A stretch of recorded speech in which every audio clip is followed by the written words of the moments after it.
Hey everybody, behind me, 2008 Toyota Highlander. We're going to be replacing the front sway bar links. Now these can pose a little challenge, but I'll show you a trick. Let's get started. First thing you want to do is jack the vehicle up, put it on jack stands, and we'll pull a tire off.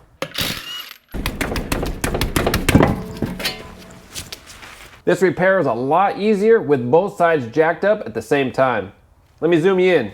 Before we try removing our nuts for our sway bar link, we want to clean off our threads really good. You can use a manual wire brush, or I have one attached to a drill. Have safety glasses on.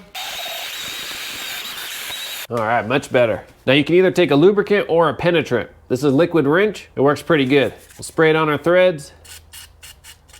Perfect. Now there's a couple ways to remove our nut. I'll show you first the factory way and then an alternate way. The factory way is using this Allen key. So we'll take a pick, clean it out really good. That way our Allen will fit right in there. Get all the crusties out.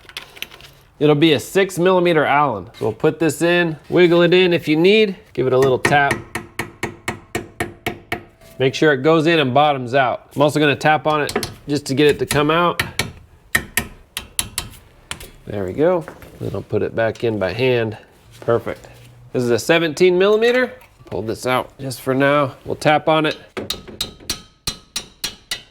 That'll get it started. Now you see our whole stud is moving with the nut.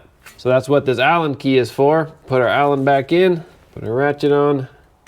Now you can use a ratchet like I'm using or just a regular angled Allen key. All right, now we'll just buzz it off. This works pretty good. If you're unable to get this, let me show you a second method. Pull this off. Take a pair of vice grips. You can look behind here and there's a metal stud. We take our grips and then we can hold the stud with our vice grips. Clamp it down. And then if you have an impact, 17mm, and buzz it off. Just like that. Either method works. A lot of times I find the vice grips to be a little faster if you own an impact. If you don't, then you can use the Allen key. All right, that's it. Top is done. Now let's do our bottom.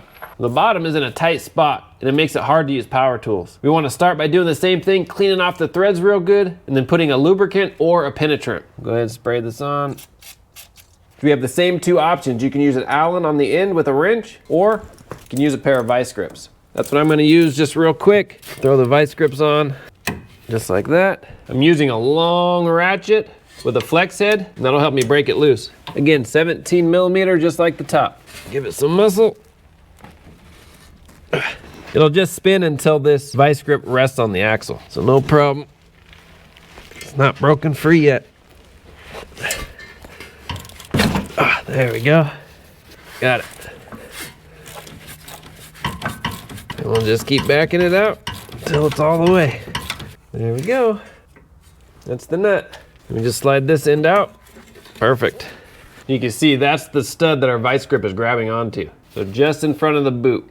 Now we can put on our new sway bar link. Just clean this off, just wipe any debris that may have gotten on it. So our new ones actually have a spot for a wrench to go right on here, which is really nice. So it doesn't have the key in the front. I think this is a little better design.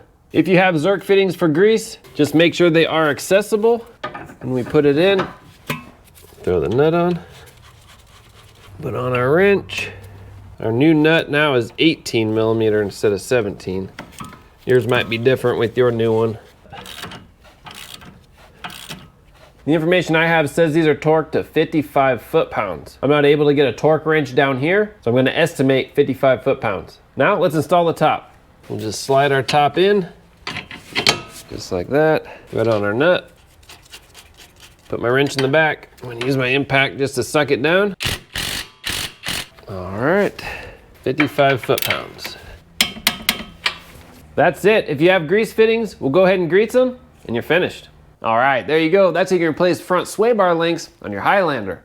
All in all, not too many steps involved, but getting those nuts off can prove to be a real challenge. If you are unsuccessful getting those nuts off, your best bet is a cutoff wheel or a cutting torch, whichever one you have and whichever one you feel most comfortable with. I'll have links in the description for all the parts and tools used. If you have any questions, comment, post down below. See you on the next one.